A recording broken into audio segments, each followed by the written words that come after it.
Welcome back to the Marquee Media Studio with Mark Haney, igniting the entrepreneurial revolution with the Haney Biz Project. Welcome back to the Haney Biz Project, brought to you courtesy of Hub International and Legion AVS. I'm Mark Haney, and I'm here with John Simpson, the co-founder and CEO of Patra Corporation. I called it Patra. Yeah. I'm sorry about that. And I mispronounced your name. How do you mispronounce Simpson? My gosh. But I want to thank you for joining me today, John. Thank you very much. Great to be here. Great to have you here. I want to learn about you personally, but also want to know about your entrepreneurial career. Where should we start off? Who is John Simpson? You know, I was thinking about that this morning. I was taking my 2-hour walk. It's kind of my mental time that I get to think. And, you know, there's experiences in your life that really define who you are as a person. And I think there's probably two main experiences that happened in my career that's defined my life. First off, I started off with an internship for Kay Jewelers, of all places. When I was 17 years old.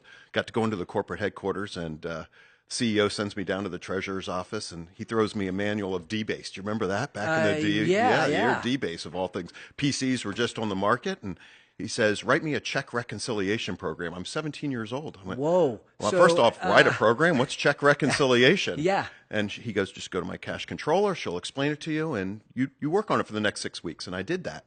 And I got it done, and the accountant people came up to me and said, do you want a job here afterwards? For the next 7 years, I worked for Kay Jewelers, going through every department of their company, learning every division, inventory, sales, security, credit, HR, payroll, you name it. I was there taking programs off the mainframe onto the PCs. Okay. So I got to really learn how a business runs from the start, because it's not about what you want to do, what industry you want to be in. It's how to run a business. Well, luckily completely. you didn't get stuck in the accounting department, That's right? You got to get out and see what was happening. I got to go to sales meetings and meet district managers and go to parties. It was quite an experience. They gave me a computer through college, and I worked there after college. I got to go work with the CEO selling $100 million junk bonds in New York and Boston. Relocating their corporate headquarters. I was just doing all kinds of things. So that was the first experience. And the second experience was when I started Cyberbills later on. You saw that in my career. We were 2 weeks away from filing to go public. .com crash happened. You know, but we had just raised $30 million. No problem. We'll just keep going along. A year later, we're running out of money fast.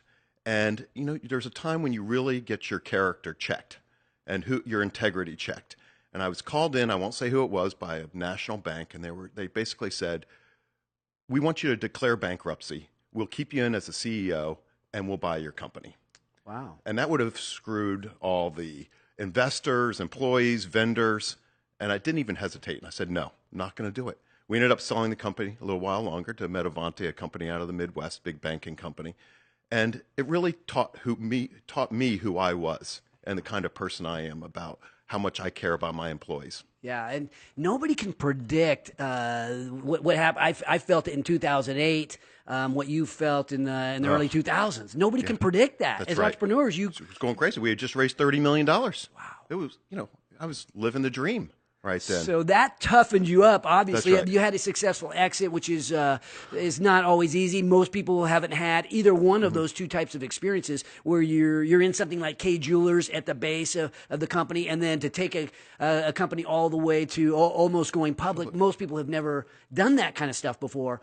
But now, how has that transitioned your career? Now you've got something in Patra Corporation that is going gangbusters. Yeah, it's incredible. And it was interesting you're asking, and I'm going to jump right to it. You know, is it better to shout from the rooftops or go the humble route? And obviously, when we started Cyberbills, we were shouting from the rooftops. We were raising all the money. We had the VCs, GE Capital, and we were out there competing and doing all the marketing, and we got our competition, and it's buying advertising space and doing the ads and spending $2 million a month. That was our burn.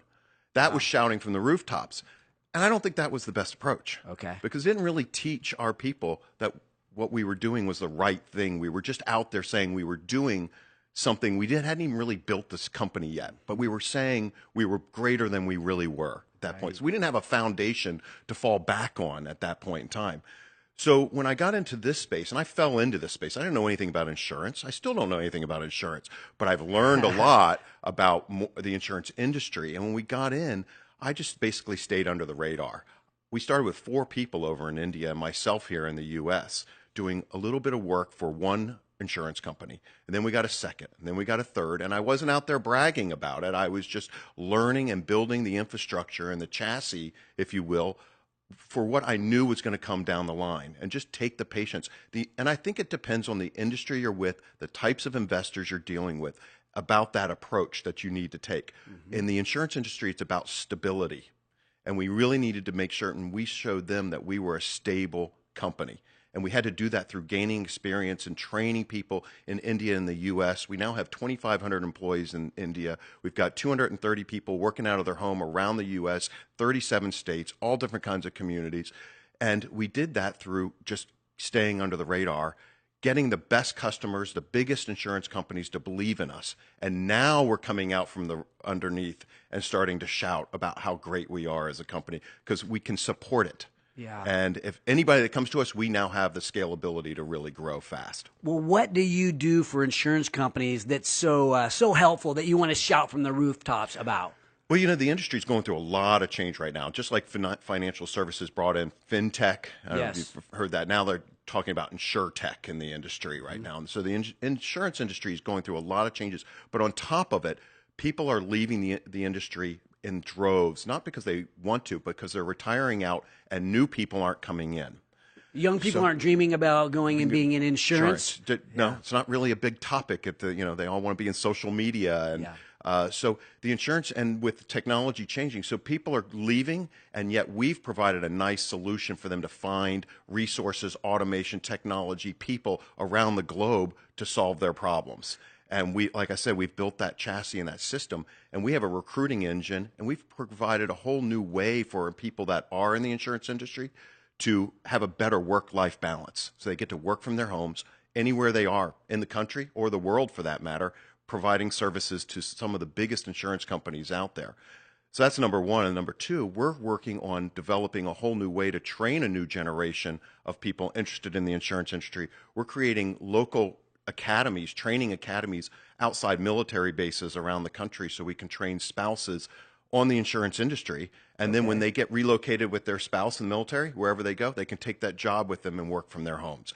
It's really an amazing story. Well, let's dive into the outsourcing piece. I don't know if that's the best way to frame your business, but you have these 2,500 employees and businesses growing, and you've got these human systems that go in and help the insurance company. Sure. Is that right? Yes. It's an outsourced kind of product. It's outsourced, but it's about their process. It's not just, hey, I'm going to go do this task all the time. It's the process from when the lead comes into the insurance company, we help them place the business with the proper carrier because we have licensed insurance people, all the way through servicing, doing the renewal. So all the activities throughout the whole process, we have people there and technology to help them do it faster, better, and cheaper than the way they were doing it. Yeah. So what led to the support for the military and the spouses and the people that providing jobs for them? I've always had a soft heart in the military. My father was in the military, served in the Navy, then was in the Navy department. So we didn't relocate around the country, but I grew up as a military family, so to speak. Always had a soft spot for that. And so I was looking at the wounded warriors, veterans, trying to help them get into this industry, thinking, what a great job. They can work from homes. That we're not quite there yet because we need a little bit larger stability base. And my HR guy said, what about the spouses of the military? And I just went, that's it.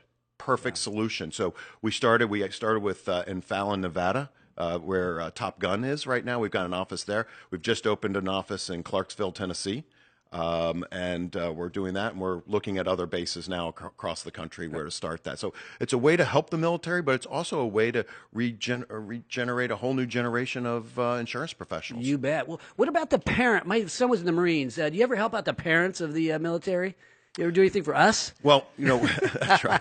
Well, actually, believe it or not, we did start a charity 2 years ago called Patra, and that's focused more towards the children of the active military. So because we hear about, again, the veterans and the wounded, and that's all great. We really want to support that.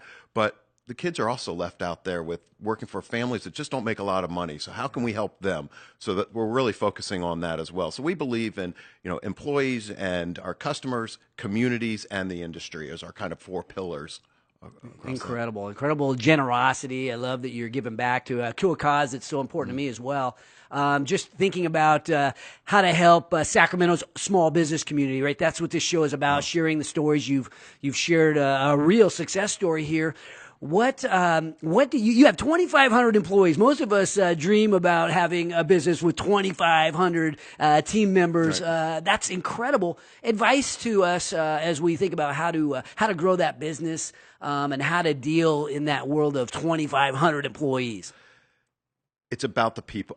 I've heard this every entrepreneur that sits down with you, and Lori was even saying it's about the people that you surround yourself with. And I believe that integrity and honesty are number one. And I know Uber's using this phrase now, "do the right thing," but I've been saying that to my people for years: is do the right thing. And if you do that, it'll come around. It's easy to take the shortcut path and do the wrong thing and get rich fast, but that comes back to haunt you. And I've seen it over and over again. Do the right thing by your vendors. Do the right thing by your employees. And you'll have that trust and that loyalty from them for years. I have employees that come back to me that used to work with me at previous companies and come back, leave multi-billion-dollar companies to come work for me because they know that I'm going to treat them fair always and forever. Sometimes it's so simple. Just do the right thing. What goes around comes around.